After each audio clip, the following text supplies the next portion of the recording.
morning, dear students. Welcome to Behria Model School, PNAD, Maripur Secondary Wing. I hope you all are fine. I am Shazia Amin, your science teacher, going to conduct your 10th lecture. So, students, we are going to start chapter number 20, Ecology, and the topics of today, habitat and the physical environment. So, what are our learning objectives? To define habitat, to identify a habitat and the organisms in it, and to explain the importance of various physical factors to the life of organisms in a given habitat. So, what is a habitat? Habitat is the natural home or environment of a plant, animal, or other organism where it lives and reproduces. किसी भी plant, animal या organism के लिए एक natural home और environment जहाँ वो रह सके और रिप्रोड्यूस कर सके वो उसकी हैबिटाट कहलाती है. ठीक है. So there are many examples of habitat like a fresh water pond habitat where variety of living organisms live. Similarly, rock pools, trees, and even the bodies of large animals where many insects or microscopic animals live are the example of habitats. बहुत सारे large animals हैं, उनकी body में बहुत सारे insects और microscopic organisms रहते हैं, तो उनके लिए भी वो उनकी क्या होती है, हैबिटाट होती है. There are some other examples of habitats like fresh water, marine water, deserts, forest, tundra, and grasslands are the different habitats where different types of living organisms live. So there are mainly three types of organisms lives in any habitat, that are producers, which can make their own food, consumers, the organisms and animals which cannot prepare their own food and depend on other organisms. ठीक है, वो क्या कहलाते हैं, consumers कहलाते हैं, क्योंकि वो अपनी फूड खुद प्रिपेयर नहीं कर सकते. Similarly bacteria and fungi can not produce their own food और prepare their food, so they can get their food by the decomposition of dead matter. ठीक है, डेड मैटर को डिकम्पोज करके वो अपनी फूड प्रिपेयर करते हैं. ठीक है, वो उनको अपनी फूड कहाँ से हासिल होती है, डेड ऑर्गेनिज्म से. So they are called as decomposers. So how we define ecology? Ecology is the study of the interactions between organisms and their environment. ठीक है, कि ऑर्गेनिजम्स का अपने इन्वायरमेंट से क्या इंटरेक्शन है, उसकी स्टडी क्या कहलाती है, ecology. Now what is an environment? Everything around us that affects our way of life is called our environment. हर वो चीज़ हमारे इर्द गिर्द जो हमारी लाइफ पे इफ़ेक्ट करती है वो हमारा environment कहलाती है. So environments have two parts, biotic part and abiotic part. Biotic part of environment is the living part of the environment like plants, animals, fungi and bacteria, while abiotic part of the environment consist of non-living things like water, soil, light, temperature, minerals, air, pH. So these non-living part of environment are also called as physical environment or physical factors of environment. So today we are going to discuss about the abiotic factor or physical factor of the environment, that is soil, temperature, light, water, air, mineral, humidity and pH. So we are going to discuss some of them. So before it, we have to understand what is the adaptation. Most plants and animals are specially adapted to survive in a particular habitat. They have developed special features to suit the demands of their environment. So कुछ animals और plants special features adopt कर लेते हैं ताकि एक particular environment में वो रह सकें. ठीक है, कोई भी हैबिटाट है जहाँ वो रह रहे हैं तो उनको अपनी इन्वायरमेंट में एडजस्ट होने के लिए कुछ स्पेशल फीचर्स अडॉप्ट करने पड़ते हैं. सो वो प्रोसेस क्या कहलाता है? Adaptation. So the first physical factor is the light. Light is the energy that is used by green plants during the process of photosynthesis to make their food. ठीक है, light energy जो है वो green plants absorb करते हैं सन से और अपनी फूड प्रिपेयर करते हैं. और जो ज़मीन पे पाए जाने वाली बाकी मखलूक है, ठीक है, the other forms of life on the earth depend directly और indirectly on green plants for the food. So they are also dependent on the light for the survival. Similarly, light also enables many living organisms to see, so that they can move about, find food and detect danger. Light ना हो तो हमें कुछ नज़र ही ना आए. But many organisms or some organisms such as earthworm prefer to stay in the dark. They have developed special features to live in the dark. Similarly, insects such as fireflies and deep sea fish produce their own light to illuminate their prey and confuse their predators. Next is the temperature, which have a great effect on the life of organisms, because the heat received from the sun greatly influences the temperature of a place. So you can see the different weathers or different temperature in different places of the world. You can see there are places which are coldest on the earth. Singapore remains warm all around the year. Singapore ऐसा मुल्क है जो पूरा साल गर्म रहता है. Similarly ज़मीन पे कुछ ऐसे जो है वो एरियाज़ हैं जो पूरा साल कोल्ड रहते हैं. Similarly, desert is one of the hottest place on the earth. So this is because of the light or heat energy which is absorbed by the sun. However, most organisms are active between the temperature of 0 to 45 degree centigrade. ठीक है, बहुत सारे organisms का जो metabolism है वो active रहता है एक पर्टिकुलर टेम्परेचर की रेंज में. फॉर एग्जांपल 0 से 45 डिग्री सेंटीग्रेड के दरमियान ज़्यादातर ऑर्गेनिजम्स का मेटाबॉलिज्म एक्टिव रहता है. ठीक है, अगर उनका जो टेम्परेचर है वो 45 डिग्री सेंटीग्रेड से ऊपर हो जाए, ठीक है, तो एंजाइम्स डिस्ट्रॉय हो जाते हैं और उनका मेटाबॉलिज्म डिस्टर्ब हो जाता है. However, aquatic animals and marine plants remain active at freezing temperature of around -1 degree centigrade. बहुत सारे aquatic animals और marine plants ऐसे हैं जो freezing temperature पे भी survive करते हैं. ठीक है, बट इसी तरह कुछ invertebrates hot springs में भी survive करते हैं जिसका टेम्परेचर 50 डिग्री सेंटीग्रेड तक पहुंच जाता है. So these are some invertebrates which are live in water at high temperature. Similarly, algae can grow in water at temperature of about 80 degree centigrade. Okay, that is quite high temperature जिसमें algae grow कर सकती है water में. So there are some animals which have a certain adaptation to live in a hot weather. So you can see fennec fox, kangaroo rat, camel. These are the animals of deserts. Their body can tolerate high temperature. Similarly, you can see some animals which are live in coldest areas of the place or coldest areas of the world, like polar bear and penguins, because they have certain adaptation to tolerate the winter or tolerate the cold weather. So some animals have the property of hibernation.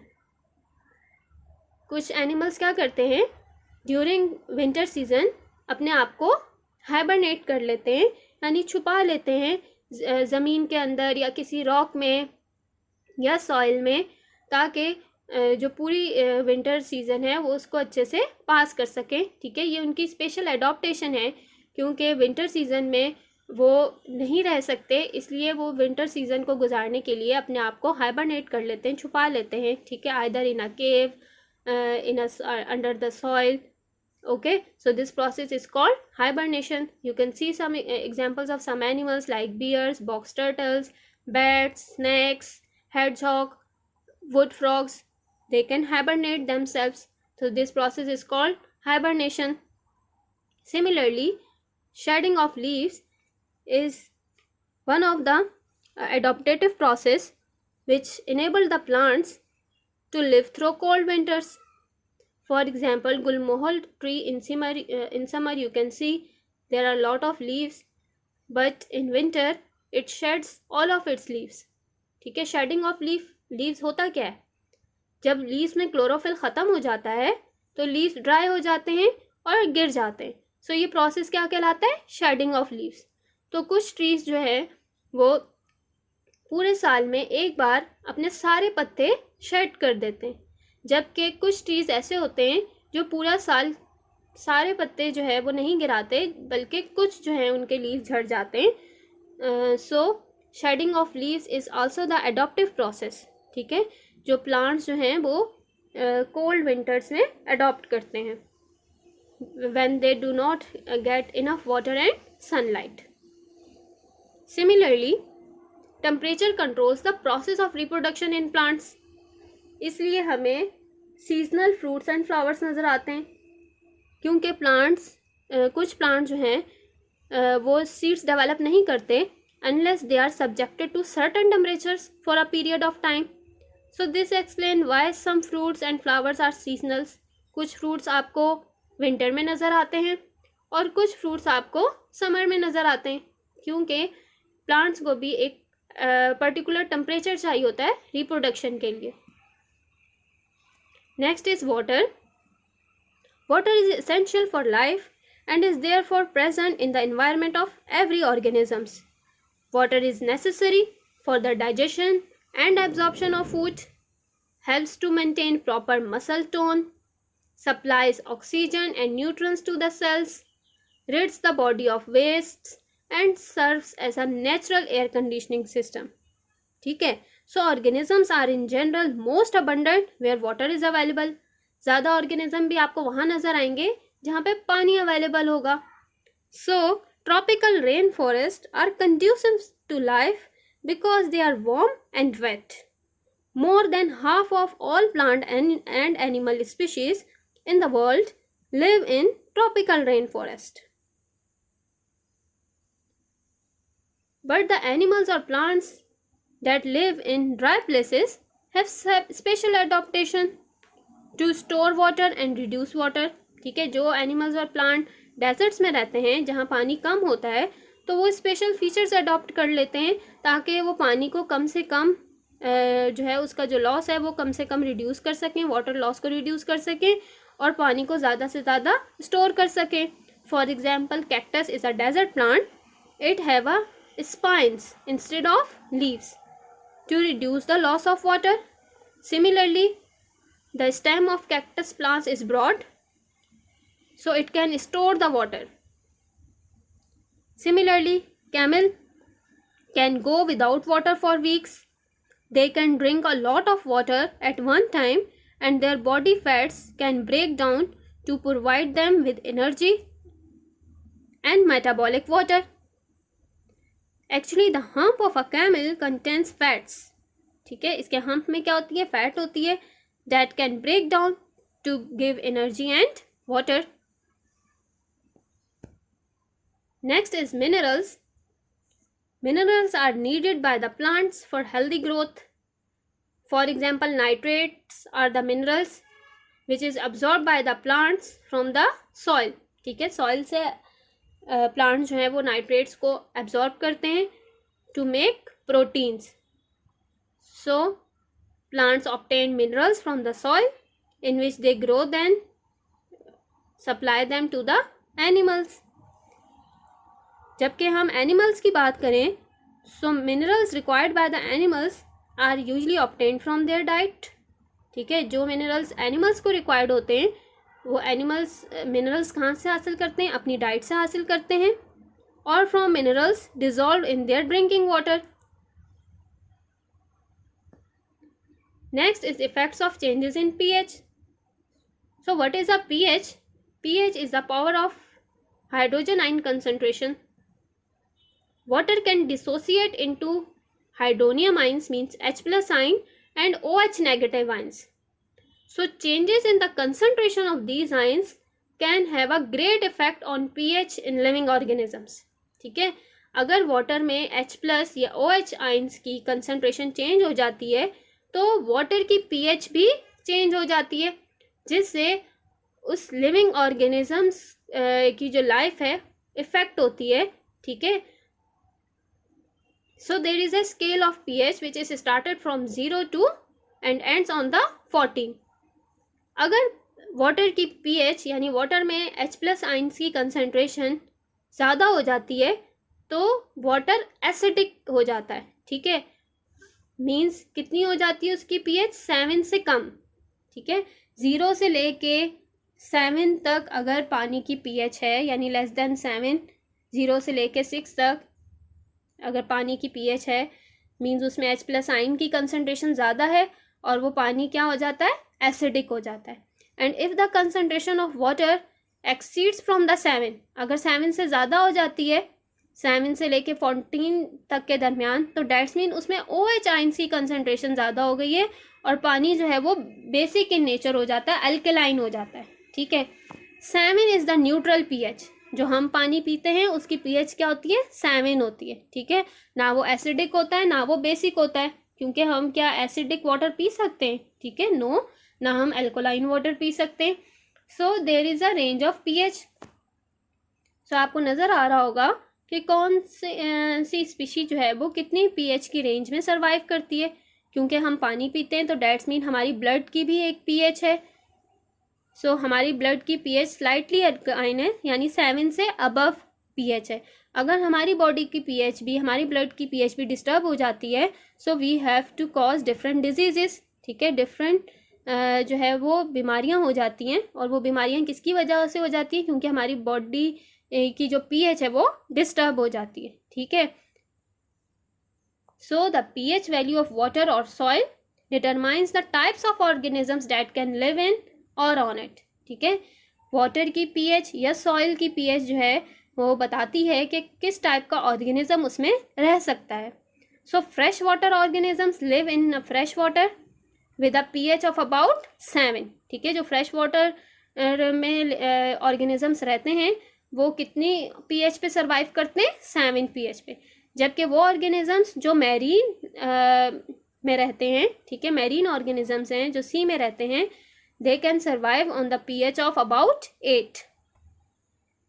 So you can see life in a freshwater environment.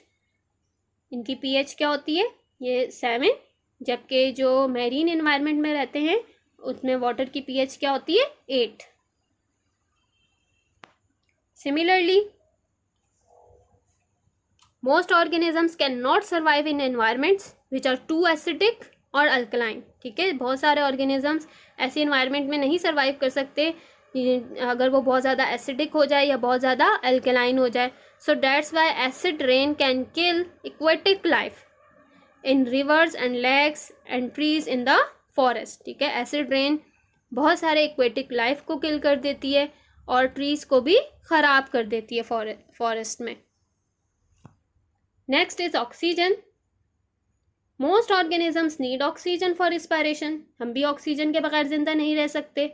So land organisms take in oxygen from the air. ठीक है, जो land में organisms रहते हैं वो oxygen कहाँ से हासिल करते हैं? एयर से. while aquatic organisms take in oxygen that is dissolved in the water.